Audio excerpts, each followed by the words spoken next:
are doing well. See, previously આપણે તમારા unit number 3 economic development જે છે એના પ્રોબ્લેમ્સના કન્ટેક્સ્ટમાં આપણે સેકન્ડ નંબરનું ચેપ્ટર અનએમ્પ્લોયમેન્ટ જે છે ડિસ્કસ કરતા હતા.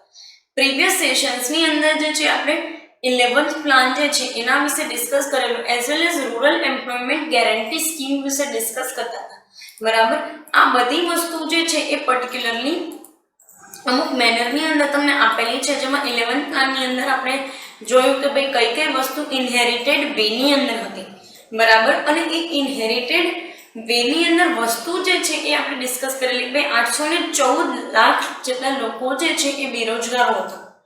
બરાબર, જેના માટે ગવર્મેન્ટે trade and commerce activity, hotel, restaurants, insurance, finance sector, communication, transportation, construction, બરાબર, આવા અલગ અલગ સેક્ટર્સ જે છે એની અંદર એ લોકોએ ઇન્વેસ્ટમેન્ટ કરેલું. પ્રીવિયસ સેશનની અંદર આપણે એ પણ વાત કરતા હતા કે રૂરલ એમ્પ્લોયમેન્ટ સ્કીમના અંદરમાં કઈ કઈ વસ્તુ લઈ આવ્યા છે. એમાં એ લોકોએ એક કોમન જે છે એ ડેવલપમેન્ટ સ્કીમ લઈ આવ્યા હતા, જેની અંદર એ લોકો પર્ટિક્યુલરલી રૂરલ એરિયાઝની ફેસિલિટી ડેવલપ કરવા ત્યાંના લોકોને જે છે એ ઓક્યુપાય કરે, જેથી કરીને રૂરલ એરિયાઝના લોકોને ક્યાંય ટ્રાવેલ કરીને જવું ના પડે.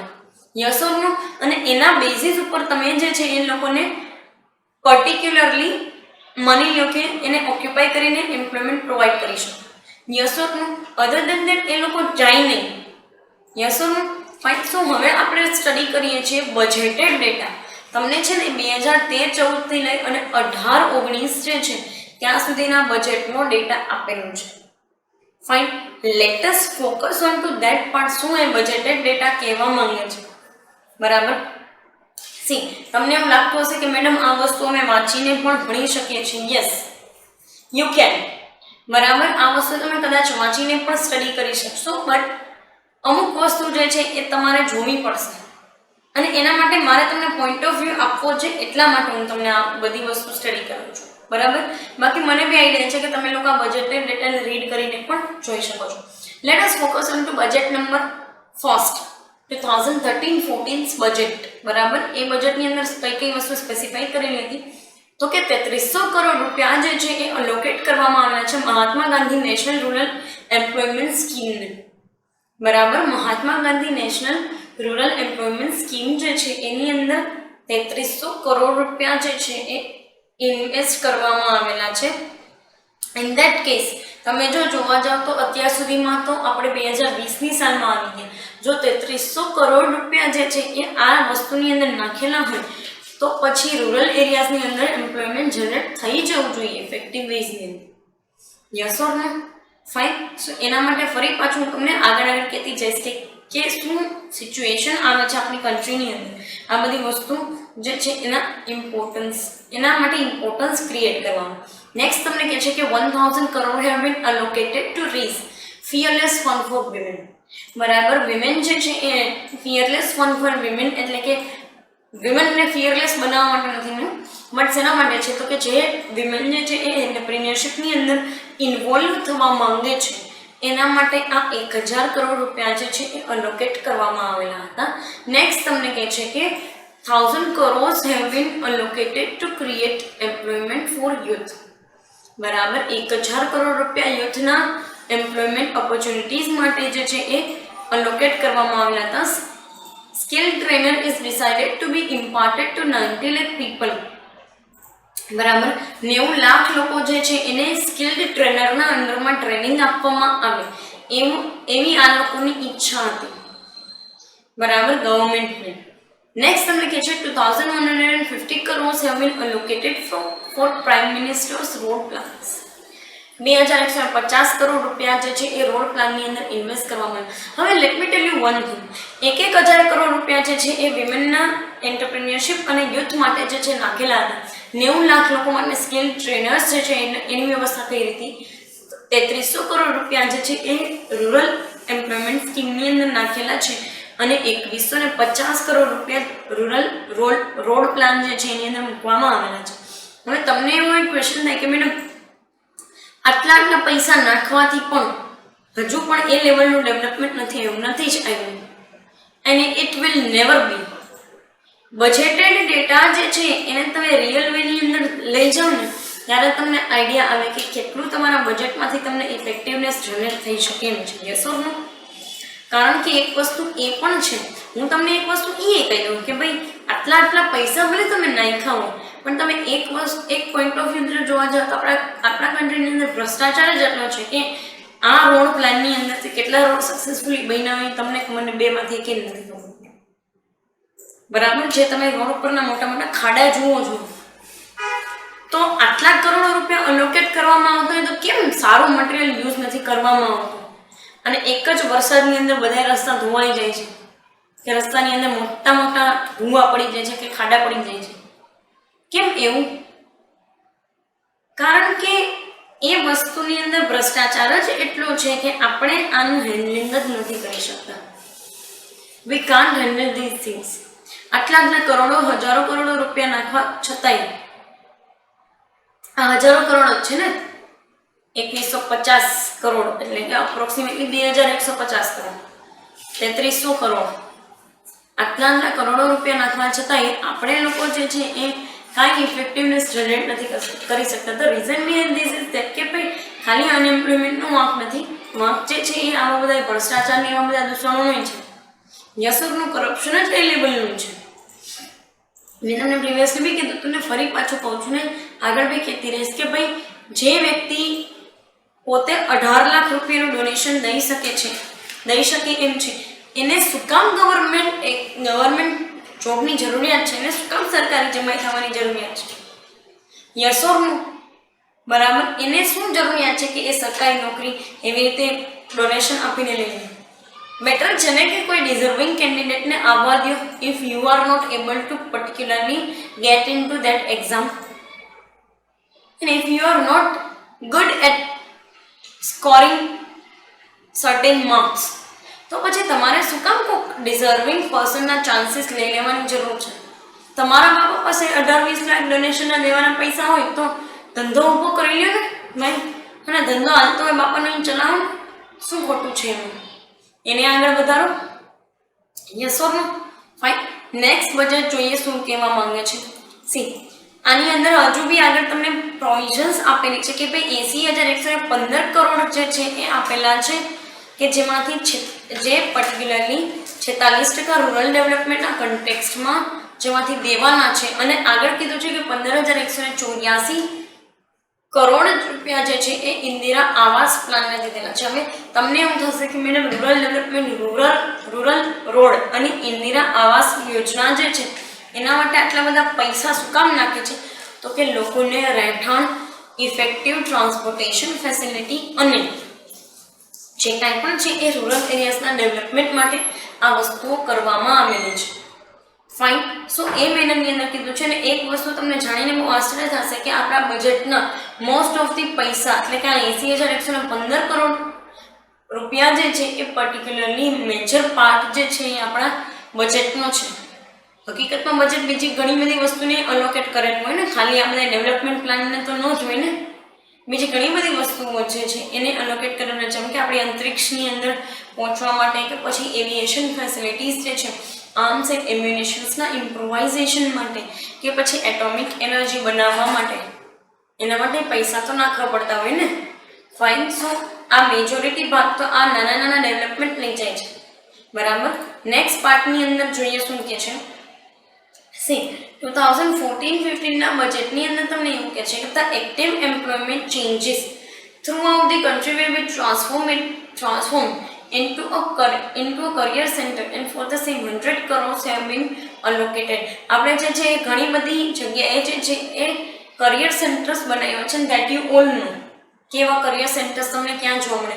અહીંયા આપણા રાજકોટમાં બી ઘણા બધા એવા કરિયર સેન્ટર્સ છે કે જ્યાં જઈ અને તમે પર્ટિક્યુલરલી કાઉન્સેલિંગ, એક મેનરની અંદર કાઉન્સેલિંગ લઈ અને તમે એ વેની અંદર જઈ શકો છો કે એ લોકો તમને ટ્રેનિંગ આપે, તમને રિસોર્સિસ પ્રોવાઈડ કરે and you can utilize your skills. Fine. So એ મહિનાની અંદર 100 કરોડ રૂપિયા જે છે એની અંદર નાખવામાં આવેલા છે. નેક્સ્ટ કે છે કે 1418 કરોડ જે છે એ અલોકેટ કર્યા છે પ્રાઇમ મિનિસ્ટર એમ્પ્લોયમેન્ટ પ્લાન માટે. Obviously prime minister employment plan જે છે એ એવી સ્કીમ હતી કે જેની અંદર તમે rural as well as urban અને સબઅર્બન એરિયાઝના પર્ટિક્યુલરલી બિલો પોવર્ટી લાઇન વાળા જેટલા પણ લોકો છે કે જેની પાસે ઇનફ એમ્પ્લોયમેન્ટ નથી એના માટે એમ્પ્લોયમેન્ટ સ્કીમ જે છે કરવામાં આવેલી હતી. નેક્સ્ટ તમને કીધું છે કે મનરેગા યોજનાની અંદર મનરેગા પ્લાનની અંદર જે છે 34,000 કરોડ રૂપિયા જે છે અલોકેટ કરવામાં આવ્યા હતા. મનરેગા સ્કીમ જે છે એ પર્ટિક્યુલરલી રૂરલ એરિયા જે છે એના ડેવલપમેન્ટ માટે એઝ વેલ એઝ એ લોકોને અલગ અલગ એગ્રીકલ્ચર અને ડેવલપમેન્ટ ફેસિલિટી પ્રોવાઈડ કરવા માટે આ યોજના બનાવવામાં આવેલી છે. Fine, that you all know.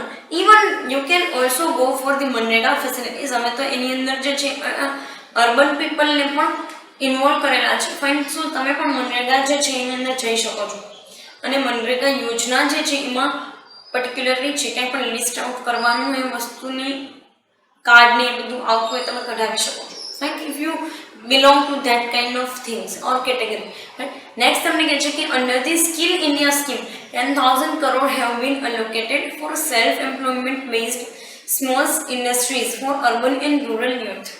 બરાબર, એટલે કે શહેરી અને ગામડા વિસ્તારના જેટલા પણ યુવાનો છે એને પોતાની સ્કિલ ઇન્ડિયા સ્કીમની અંદર 10,000 કરોડ જે છે એ અલોકેટ કરવામાં આવ્યું કે જ્યાં એ લોકો પોતે જે છે નાના નાના બિઝનેસ યુનિટ જે છે એ એસ્ટાબ્લિશ કરી શકે. બરાબર, જે શહેરી અને ગામડા વિસ્તારો જે છે એના માટે યુઝફુલ થઈ શકતા. Yes or no? શું એના માટે કીધું છે. નેક્સ્ટ કે છે કે has been decided to give much importance to manufacturing sector because it has tremendous potential for creating employment opportunities. Manufacturing sector જે છે એને વધારેમાં વધારે ઇમ્પોર્ટન્સ આપવામાં. ઓબ્વિયસલી એક વસ્તુ તમને કહી દો, ટ્રેડ કરતાં મેન્યુફેક્ચરિંગની અંદર વધારે લોકો સંકળાયેલા છે તો ત્યાં તમે વધારે લોકોને ઓક્યુપાય કરી શકો છો. ફાઇન, અને એ મેનરની અંદર તમે વધારે એમ્પ્લોયમેન્ટ ઓપોર્ચ્યુનિટીઝ પણ ક્રિએટ કરી શકશો. Yes or no? Fine, so એ મેનરમાં કીધું છે. નેક્સ્ટ 2015-16 નું બજેટ જોઈએ શું કહેવા માંગે છે. Fine. So, see, an arrangement will be made to impart training to unemployed through education welfare plan. કહેવા શું માંગે છે કે એવું અરેન્જમેન્ટ કરવામાં આવશે, ટ્રેનિંગ આપવામાં આવશે અનએમ્પ્લોયડ પીપલને થ્રુ એજ્યુકેશન વેલફેર પ્લાન. એજ્યુકેશનના વેલફેર માટે જેટલી એક્ટિવિટીઝ કરવામાં આવતી એમાં તમામ વસ્તુ આવી છે. કરિક્યુલમ ટ્રેનિંગ સિવાયની ટ્રેનિંગ બી એ લોકોએ આની અંદર ઇન્વોલ્વ કરેલ છે કારણ કે it is also the part of education because you are giving training to someone to how to deal with the things, how to deal with particular or certain problems. Yes or no? Fine, so એની અંદર કીધું છે તમને. Next એ છે કે micro unit agencies will be established in order to see that running 5.77 crore current small scale units and a fund of 20,000 crores will be issued to Mudra Bank for benefits of small scale units. બરાબર, અત્યારે જે કાંઈ પણ છે એ micro unit કે જે particularly micro small scale industries અથવા તો માઇક્રો યુનિટ્સ જે ચાલે છે 5.77 કરોડ ઇન્ડસ્ટ્રી અથવા તો યુનિટ્સ જે છે ચાલે છે એના માટે એ લોકોએ 20,000 કરોડ રૂપિયા જે છે એ બેંક્સ મુદ્રા બેંક જે છે એને પ્રોવાઈડ કરવામાં આવે છે જે પર્ટિક્યુલરલી માઇક્રો યુનિટ્સ જે છે એને હેલ્પ કરવા માટે બનાવેલી બેંક્સ છે. ફાઇન, સો સ્મોલ સ્કેલને જે સપોર્ટ કરવા માટે જે છે આ ઇન્સ્ટિટ્યુશનને 20,000 કરોડ રૂપિયા આપવામાં આવેલા છે. નેક્સ્ટ કે છે કે Deendayal Upadhyay rural skill plans will be implemented in order to make youths not job seeker but the job creators. બરાબર, દીનદયાળ ઉપાધ્યાય પ્લાનિંગ જે છે રૂરલ સ્કિલ પ્લાન્સ એની અંદર એવી વસ્તુઓ ઇન્વોલ્વ કરવામાં આવી કે જ્યાં તમે યુથને ટ્રેનિંગ આપો છો કે યુથને નોલેજ આપો છો, not becoming the job seekers but job creators. બરાબર, આપણે લોકો હું તમને બી એ જ એડવાઇસ આપું છું કે be a job creator not a job seeker. એવો કંઈક બિઝનેસ કે ધંધો ખોલી નાખો કે ભાઈ જેમાં તમે જોબ પોતાના માટે તો તમે કામકાજ કરો જ છો, પોતાના ઉપર તો વર્કઆઉટ કરશો જ પણ બીજાને પણ એમ્પ્લોયમેન્ટ ઓપોર્ચ્યુનિટીઝ જે છે એ તમે પ્રોવાઈડ કરી શકો છો. Yes or no? Fine, so એ મેનરની અંદર કીધું છે. નેક્સ્ટ તમને કહે છે કે for MNREGA a provision of 34,699 crores have been made which is 5,000 crores more than the last year. મનરેગાની અંદર પ્રીવિયસલી પણ પૈસા નાખ્યા હતા અને આ વખતે પણ 34,000 કરોડ રૂપિયા જે છે 34,699 અને 34,700 કરોડ રૂપિયા જે છે એ મનરેગાની અંદર ફરી પાછા નાખ્યા છે for the particularly rural development. Fine, so next જોઈએ શું કે છે 16-17નું બજેટ. 16-17ના બજેટની અંદર જે છે એ લોકો એવું કહેવા માંગે છે કે ભાઈ 17,000 કરોડ જે છે એ અલોકેટ કર્યા છે prime minister skill development plan, કે જેના through 1500 multi skill training institution establish કરવામાં આવશે. 17,000 કરોડ રૂપિયા જે છે એ મિનિસ્ટર સ્કિલ ડેવલપમેન્ટ પ્લાનની અંદર જે છે ઇન્વેસ્ટ કર્યા, કે જેમાં 1500 મલ્ટી સ્કિલ ઇન્સ્ટિટ્યુશન, બરાબર. મલ્ટી સ્કિલ એટલે કે હું અકાઉન્ટ્સ પણ સંભાળી શકું, હું HR મેનેજમેન્ટ પણ કરી શકું, એઝ વેલ એઝ હું ફાઇનાન્સ મેનેજમેન્ટ પણ કરી શકું. ફાઇન. સો મલ્ટી સ્કિલ ટ્રેનિંગ ઇન્સ્ટિટ્યુશન જે છે એસ્ટાબ્લિશ કરવામાં આવેલું છે. નેક્સ્ટ તમને કહે છે કે it will lead to the substantial increase in employment. Yes, obviously તમે જે આવી વસ્તુઓ છે કંઈ પણ આમાં પ્લાન્સ એવું બધું બનાવતા હોય છો એમાં તમને એક સબસ્ટેન્શિયલ રાઇઝ જોવા મળતો હોય છે due to this kind of plans. Next કહે છે કે a target has been fixed to train 1 crore young people in next 3 years under prime ministers skill development programme or plan. બરાબર, 1 કરોડ યુથ જે છે એને ટ્રેનિંગ આપવામાં આવશે. હવે આ વિશે તમે કે હું આપણે બેમાંથી એક પણ નથી જાણતું, બરાબર. બટ હા, એક હું તમને કહી દઉં કે MHRD વેબસાઇટ જે છે, મિનિસ્ટ્રી ઓફ હ્યુમન રિસોર્સિસ ડેવલપમેન્ટની વેબસાઇટ, એમાં તમને આવા દરેક પ્રકારના પ્રોગ્રામ્સ જે છે એનું નોલેજ મળી રહેશે. ઇવન તમને એ બી ખબર પડી જશે કે કઈ જગ્યાએ કયા સ્ટેટની અંદર કયા ડિસ્ટ્રિક્ટ્સની અંદર આવા પ્રોગ્રામ્સ ચાલે છે, કે જે એકદમ નોમિનલ અથવા તો રિઝનેબલ પ્રાઇસે તમને જે છે કોર્સિસ કરાવી શકે છે. ફાઇન. સો તમે MHRD ministry of human resources development એમાં જઈ અને તમે જોઈ શકો છો. Fine. This is the particularly official website of ministry. Next તમને કહે છે કે now 1.5 lakh employment opportunities will open up for the food processing sector. બરાબર. Due to the declaration of 100% FDI, 100% FDI ના લીધે જે છે એ લોકો ફૂડ પ્રોસેસિંગ સેક્ટરની અંદર 1.5 લાખ ઓપોર્ચ્યુનિટીઝ જે છે એ લોકો એક્સપેક્ટ કરે છે. નેક્સ્ટ કહે છે કે 850 કરોડ જે છે એ અલોકેટ કરવામાં આવ્યું છે ડેરી સેક્ટરને. બરાબર. ડેરી સેક્ટરને પર્ટિક્યુલરલી 850 કરોડ અલોકેટ કરવામાં આવ્યો છે અને ફરી પાછા 38,500 કરોડ મનરેગાની અંદર નાખવામાં આવેલા છે. બરાબર. લેટસ સી કે શું કહેવા માંગે છે 17-18નું planning.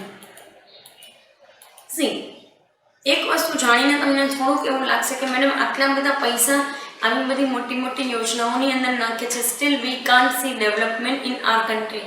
Yes, this is the true. કારણ કે એક વસ્તુ તમને કહી દઉં કે ભાઈ જેટલા લોકો એમ્પ્લોયડ થાય છે ને એના કરતાં ડબલ લોકો તો અનએમ્પ્લોયડ જે છે એ ઇન્વોલ્વ થઈ જાય છે ને એના કરતાં વધારે લોકો તો કહી શકાય કે ભાઈ બેરોજગાર થતા હોય છે દર વર્ષે.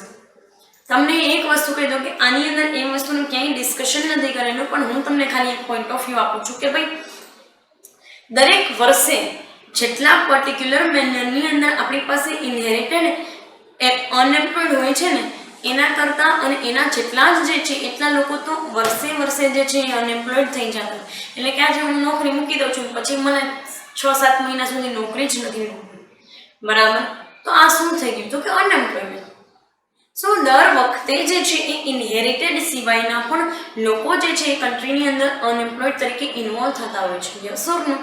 એન્ડ આ વસ્તુ જ આપણને મોર ઓર લેસ જે છે એ નડે છે આપણા કન્ટ્રીને. કારણ કે બધી વસ્તુ જે છે ઇફેક્ટિવ એની અંદર ચાલતી હોય છે, બટ આવી વસ્તુ આવા પ્રોબ્લેમ્સ કે જેમાં તમે પોતે કાંઈ કરી શકો એમ છો નહીં તો ગવર્મેન્ટ કાંઈ કરી શકે એમ છે. ફાઇન. સો એ મેનરની અંદર આપણે પ્રોબ્લેમ્સ ફેસ કરવા પડે છે. પર્ટિક્યુલર આ સેશનની અંદર આપણે 13-14 થી લઈ અને 16-17નો બજેટેડ ડેટા જે છે એ જોયેલો છે. બરાબર. કમિંગ સેશન્સની અંદર આપણે 17-18 એઝ વેલ એઝ 18-19નો જે કાંઈ પણ બજેટેડ ડેટા જે છે એ જોશું અને એના પર ફોકસ કરશું. બરાબર. પછી આપણે લાસ્ટ પાર્ટ તમને આપેલું છે કે બિઝનેસ એન્વાયરમેન્ટ ઉપર શું ઇફેક્ટ આવે છે અનએમ્પ્લોયમેન્ટની એના વિશે પણ ડિસ્કસ કરશું. પર્ટિક્યુલર આ સેશન માટે અહીંયા સુધી રાખજો. Thank you so much.